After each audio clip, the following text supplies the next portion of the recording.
Hey guys, this is V. Rigoni, Max, high performance real estate entrepreneur. And what we're going to be talking about today, and what I want you to kind of get an understanding is, people are asking me, so how do I actually just go buy my first house? And so we're going to do a series, of videos, just breaking it down from the very beginning, just before you actually find, when you're actually looking for a house, what it is, what is the, who you should be dealing with. Who do you have to deal with? What should you be looking out for? How do I not get in trouble? All these kind of things we're going to be talking about. So we're going to start right off the bat. But before we do, remember, if you like the content, smash the like button, subscribe to the channel, and we'll bring you more. And don't forget, comments, okay? All good. Questions, all good. We usually spend some time answering some questions when we do our videos.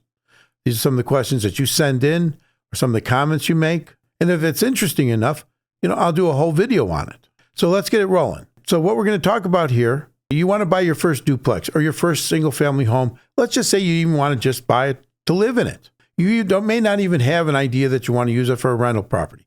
Now, I know you're probably not even listening to this channel unless you're interested in investing.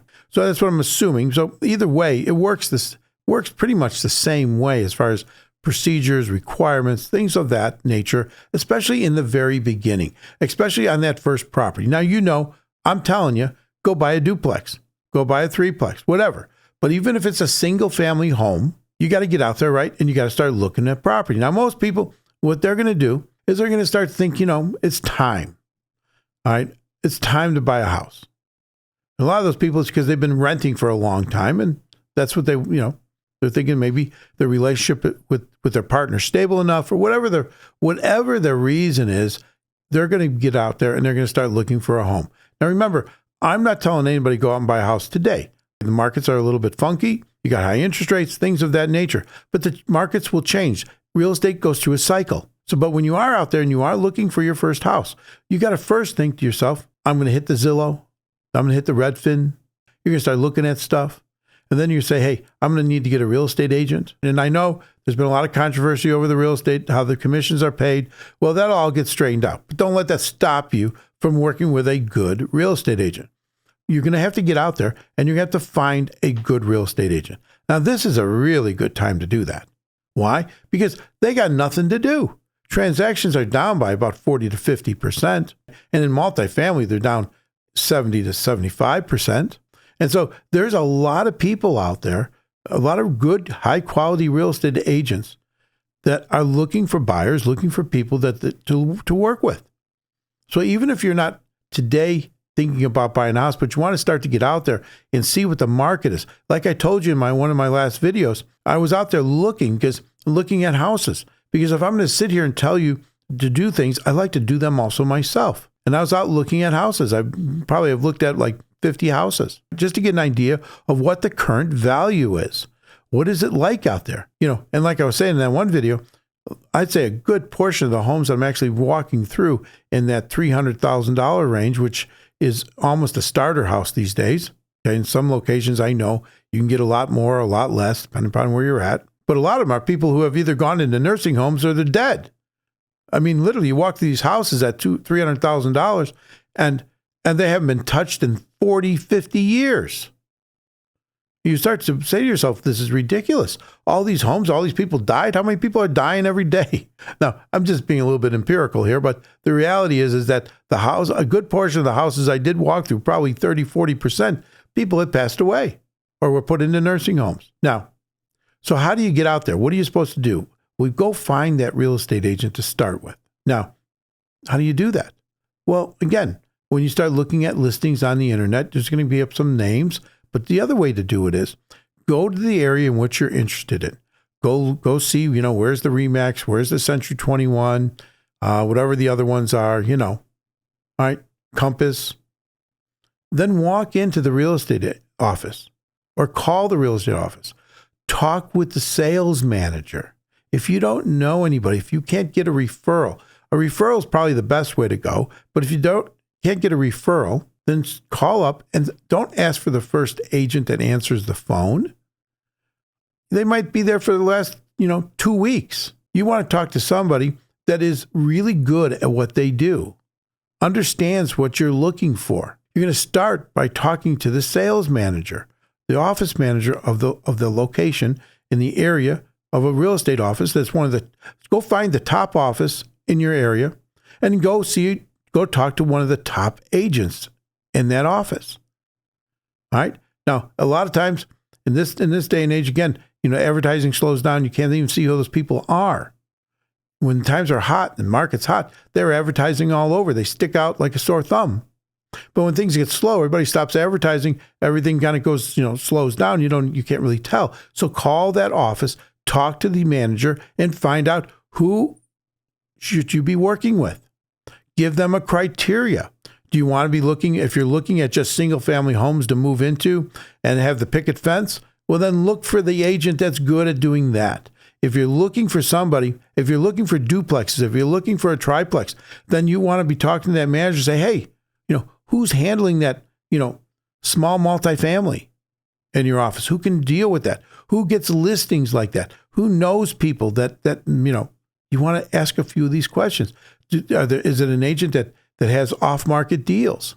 A lot of these multifamily, even small multifamily, people, they'll talk about selling and they'll even talk to local real estate agents, but they won't do it unless a lot of times that agent says, hey, I got a buyer for your place. Are you interested in selling? So, but you're not going to get that from somebody who doesn't deal in that realm, that doesn't deal in those kinds of properties.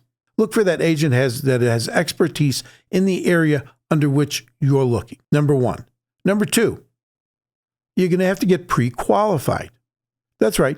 You're going to have to get pre-qualified. Now, a lot of times the first thing that agent will have you do when you first start to work with them is refer you to a mortgage broker, a lender. Could be local. It could be a local bank, or it could be a mortgage company, where they have many different brokers, and they will then hook you up with the person they deal with all the time. Now, nothing wrong with getting that referral from that person, because your interests completely align with their interest. They want to sell you a house and you want to buy one. They want to sell you a duplex, a quad, you want to buy one. And so if you have a lender, all right, if someone's been referred to you, then talk to them too. You could talk to more than one lender. But what you're going to need to do is come up with a pre-qualification, letter. And it just basically says that based upon the information you've given that bank, that loan officer, that lender, they're going to then give you a letter back saying you are qualified based upon the information you gave them to be able to look at a mortgage up to a certain dollar amount. That's all it says. All right, basically. Now, remember, it's not a commitment. It's not a pre-commitment. It's just an initial qualification based upon the information that you give to them. Now, they may ask you for some supporting documentation. They may want to see your tax returns for the last couple of years, even in order to give you the pre-qualification letter, because their name's on it, and they want to make sure they're not just giving you a letter for somebody that says they make all this kinds of money, and they don't. So be prepared that when you talk to the lender, they may want to see a copy of a couple of years' worth of tax returns or your W-2s. It's not inappropriate, and they will keep things confidential because they have a responsibility, a fiduciary responsibility to you, which means they are legally bound to do what's in your best interest. And so by giving them this information, they they'll do what they call a soft pull on your credit report. So it won't be a ding as a credit inquiry against your credit score. It's called a soft pull. And so they'll be able to see your credit score without dinging your credit. So they're going to look at your numbers. They're going to look at some of the expenses. They're going to ask you how much your cost of living is. They may ask you to get more specific. They may want to know, what your car payment is. What are some of your structural debts besides just, eating out? So you're going to give them a list of that, of your expenses. You're going to give them an idea of what your income is. You're going to support that through proper documentation, whether it be W-2s or your tax returns. Okay. They're going to also ask you things like, have you ever been married before? Do you have child support? Because that's important. It impacts how much money you can borrow if you have other financial obligations against your income. And so they're going to take all this into consideration. Then they're going to send you back a letter that says you're qualified to buy a house with a mortgage up to a certain amount of money. That's what it is. Now, once you have that and you have a good real estate agent, now you get out there and start looking at properties. Now, hopefully you've been educating yourself a little bit already, but the idea of going to look at properties and not have a pre-qualification letter if you are truly interested in buying something is kind of silly. Okay? Now, who else do you need to be thinking about here? We just said, you got your real estate agent and you got your lender. So what happens when the time comes and you find a house that you're interested in buying? So what do you have to do now? Well, the first thing you're going to have to do is that your agent is going to have the real estate agent is going to prepare you a contract. Now, this contract will have some contingencies in it in order to protect you. It's a real estate contract. Usually, most of the contracts in the county are approved by the local real estate, the National Association of Realtors, or the local real estate board, okay, where they'll all use basically the same contract in a given county. People get used to it. They know what's on there. All right.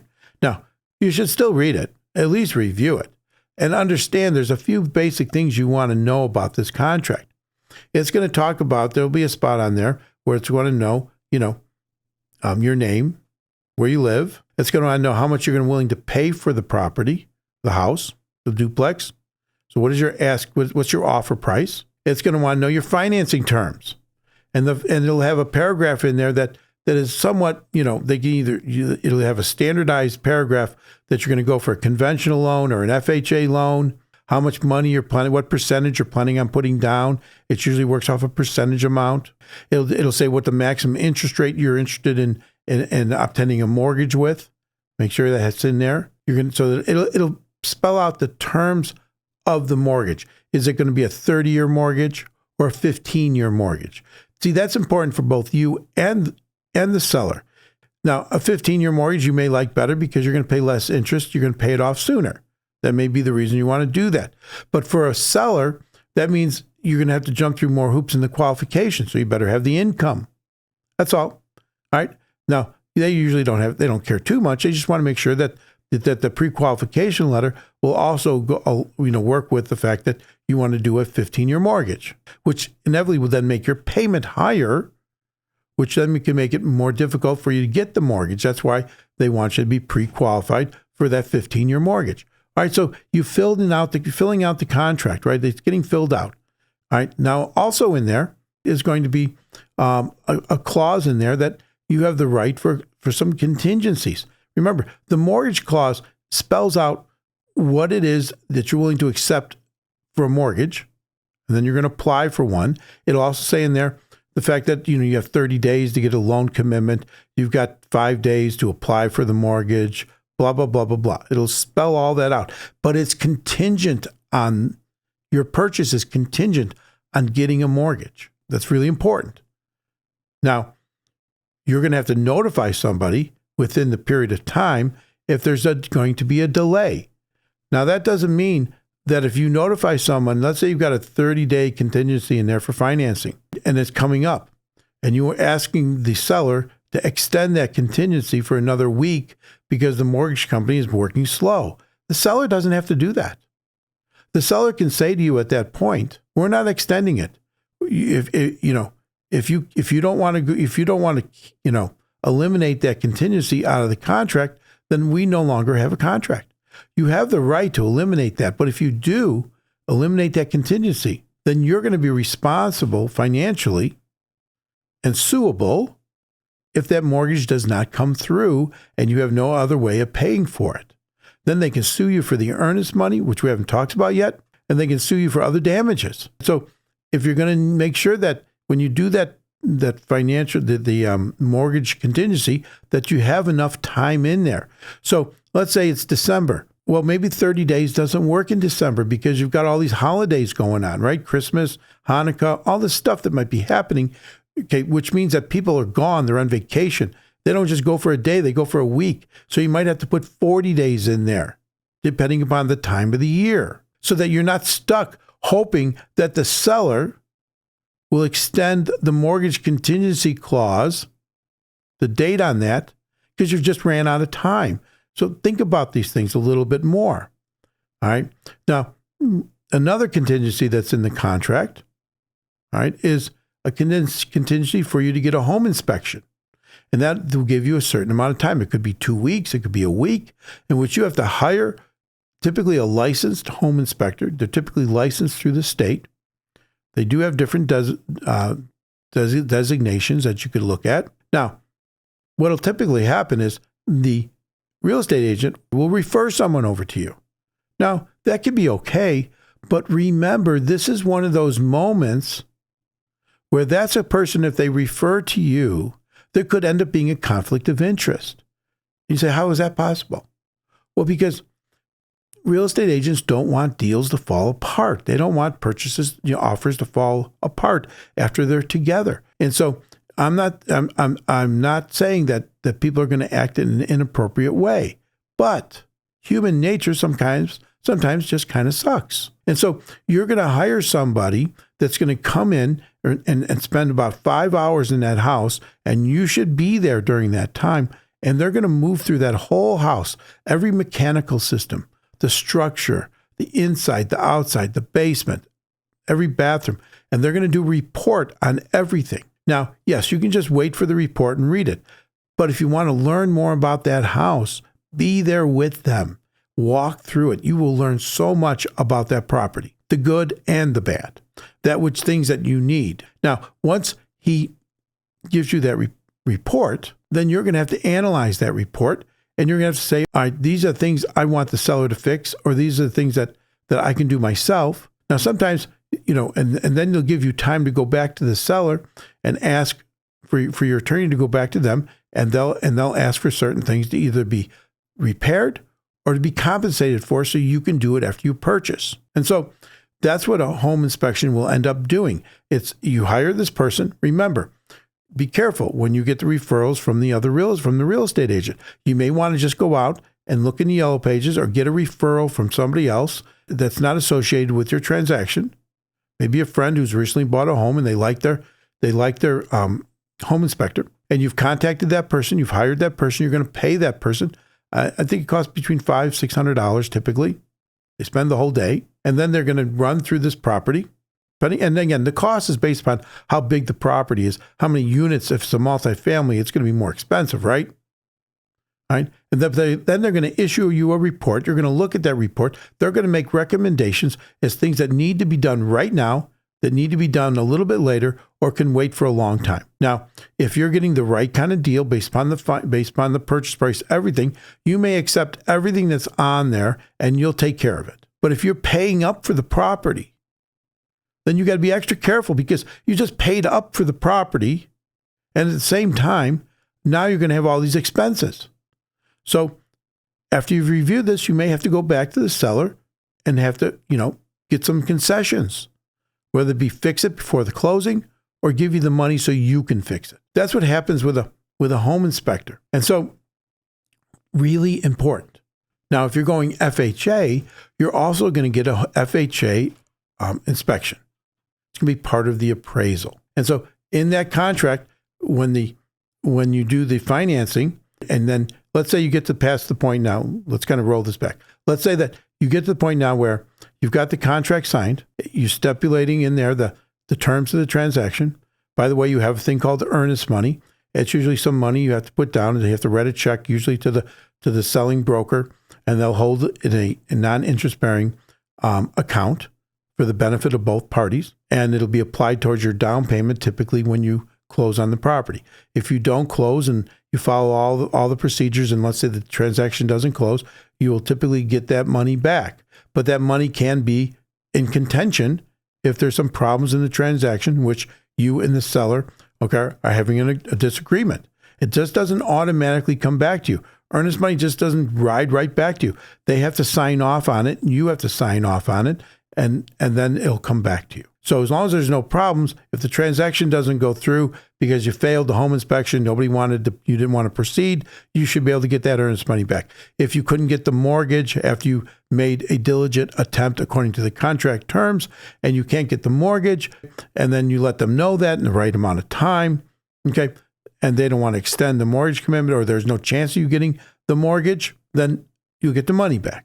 But if there's a problem in the deal in which there's a conflict, he said, she said, he said, then you may have an issue with getting that earnest money. So you want to always put enough money, earnest money up to make the deal work, but put the minimum. Ask them, what's the minimum we can put on there that we can put up as earnest money? Because that money could end up being, stuck there for a while if the deal doesn't go through and there's a conflict in the deal. So you wrote the contract, and in this contract, you've got the purchase price, you've got the mortgage contingency clause, you've got the earnest money, you put in the home inspector's clause, and there's another contingency clause that's in almost all contracts, and that's going to be your lawyer, your attorney's approval.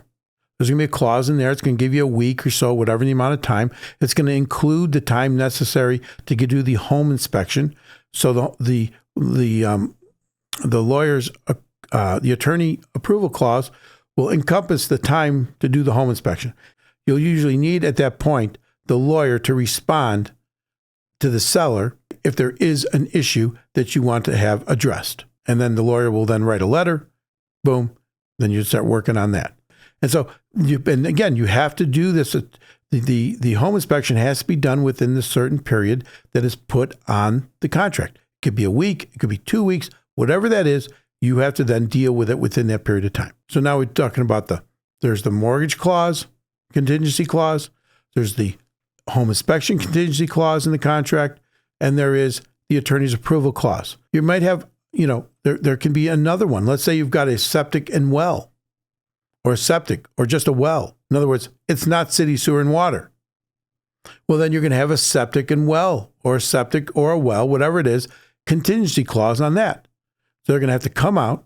They're going to have to test the water. If it's a well, they're going to test the water for, contaminants, nitrates, things of that nature, bad stuff that can get into the well.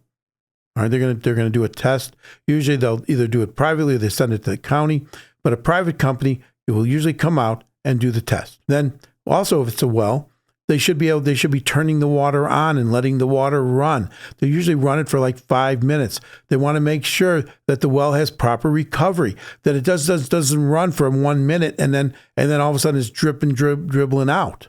It's got to be, working properly. It's got to have the right water pressure. Really important. Okay? If the property you're buying has a septic, well, then you have to have a septic inspection done. Many times they're done by the same people, the same company, well and septic report, it's called. Now they'll come out. Now, if people are living there, what they'll do is they'll flip the lid on the septic and they'll take a look. You got your pipe that comes in from the house, the soil pipe, and then you have the pipe going out. What you want to make sure is that the water is not above the pipe, the fluids that are in there, right? All the sewage, the sewer water, all that kind of stuff, in camping, they call it the black water, right? That's not over the top of that baffle, over the top of that pipe. If it's over the top of the pipe, that means that the septic field is basically not absorbing enough of that fast enough. And there's a problem. That can be a real problem. Then they want to make sure that this system is working according to the way it's supposed to work, according to the health department guidelines. Because if it isn't, and you buy it, it could cost you tens of thousands of dollars to either fix it or replace it. And that is a nasty place to be. Same thing with the well. You got to make sure that it's the right kind of well. They make sure it's working. Now, one of the things I'll tell you, and these are all little things. The reason it's taking so much time is because I've lived this. I've done this all my life. So if you go to a house and let's say it's a septic and well, but there's nobody living there. Well, whoa, that's a problem when it comes to the septic, isn't it? And so what they'll do at that point, and many times, is they'll then put dye in the septic. They'll take a hose and they'll run it in through the lid, and they'll turn on the water, and they'll fill up that thing to make sure that it comes up high enough. And then they'll come back a day or two later, and then they'll see if the dye, if this super green dye, yellowish dye, comes up through the ground. If you're seeing a lot of this dye on the grass, you got a problem. Yes, there's supposed to be some evaporation that takes place, but you're not supposed to have it where just because you filled up the septic tank that you swamped out the field. the septic field. It's just the way this thing works. You can Google septic fields. You can see what I'm talking about. So, but in your contract, right, your contracts can be contingent upon you getting a septic and well report. The seller typically has to provide that. Now, what if it's just a city sewer? Well, that could be some issues too. So when you're dealing, and this is what I recommend anybody do, along with your contingency, during the time of the home inspection, you want to bring in a separate plumber, a plumber that can put a camera on the end of his auger. And what they do is they run that camera down, through the soil pipe, usually through one of the basement, in the basement area, and it goes out through the soil pipe. And what they're looking for, this is when you have a sewer, what they're looking for is to make sure that soil pipe is not cracked between your property and where the city property starts. Because if there's a crack in it, if there's all kinds of roots in it and it's blocked, then you're going to be the one that's going to have to pay to have that dug up. Now, I have a good friend who bought a duplex, and by not doing that, he ended up where both of the sewer lines were basically plugged up, going out to the main sewer in the street. And since it was on his property, he had to pay to have them come out and dig it all up and replace that. And it happened fairly close after the time he bought it. Now, he went back after the seller here and there. They did some stuff. The insurance came in. But it was a big ridiculousness of time and effort. This is something that you should know. So if you're going to buy a property that's got a sewer line, then have the plumber come out, spend a couple $100 or whatever it's going to cost, have them run the camera down through the soil pipe and make sure that there's no problems with that soil pipe.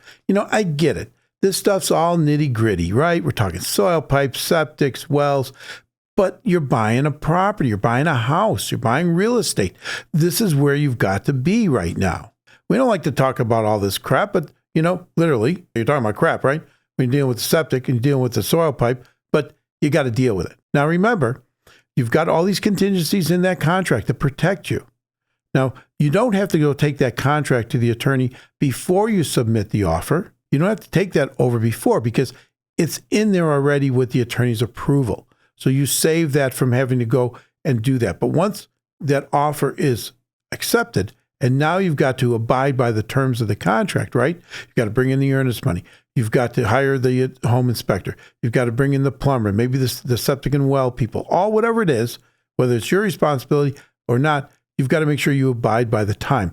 Most contracts have a clause in them. It's called time is of the essence. So standing around and doing nothing when you're supposed to be doing something, like not applying for the mortgage in an appropriate amount of time, okay, can screw up your contract. Because if you got 30 days to go apply to get a loan approval, but you don't even do that you don't even start the process for 2 or 3 weeks, well, you got a problem and you better deal with it.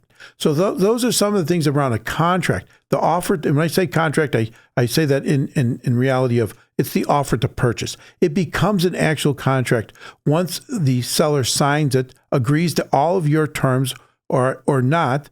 If they don't agree to it, they'll make changes to the contract, like the price or the earnest money or whatever else, any contingency, and then it'll come back to you, and then you have to approve that or negotiate further. But once it's all signed and all the changes are initialed, right, and dated, and all people have an agreement in writing, it is now a contract, enforceable contract. And now you have obligations and things you must do, and the seller has the same. Now you're going to have many more because you got to get the mortgage, you got to get the home inspection, all that kind of stuff. So this is what goes into buying a property. I don't care if it's a single family home or a 6-unit apartment building or whatever. It all works basically the same way. You got to do your due diligence. In apartment world, in multifamily world, we got all those inspections as doing your due diligence. So you got to do all that. So do your due diligence. Make sure you're dealing with good people, a good real estate agent, a good home inspector. And by the way, make sure you got a good attorney. And make sure you know how you're paying for that attorney. Is it a flat rate, $500, $800, $1,000? Or are they going to start charging you by the hour? Make sure you understand how you're being charged, because that can be a surprise nobody wants. Now, in residential single family, They usually just charge you a flat fee, but if it gets involved, then they'll tell you that it's going to cost you more. If it's a multifamily building, if it's a business, well, then it can cost you by the hour. So make sure that if it's costing you by the hour and you're talking to that attorney, you talk to them the least amount. You don't talk to them about their private lives, your private life. It's on your dime. The clock is ticking on your dime. And make sure that things get done properly and swiftly, and it's on you. You're buying the property. So we're going to continue on. We're going to be talking about many other aspects going forward. This is just the beginning. This is just the first video on buying that first property or that second property or any property. Talk to you soon. Let's get out there, guys. Let's do the right thing. Let's make sure that you protect yourself with that contract, that offer to purchase, and make sure that you're working with good people. All right. Think big, start now, grow fast. V. Rigoni, Max, high performance real estate entrepreneur. Let's get out there. Let's make it happen.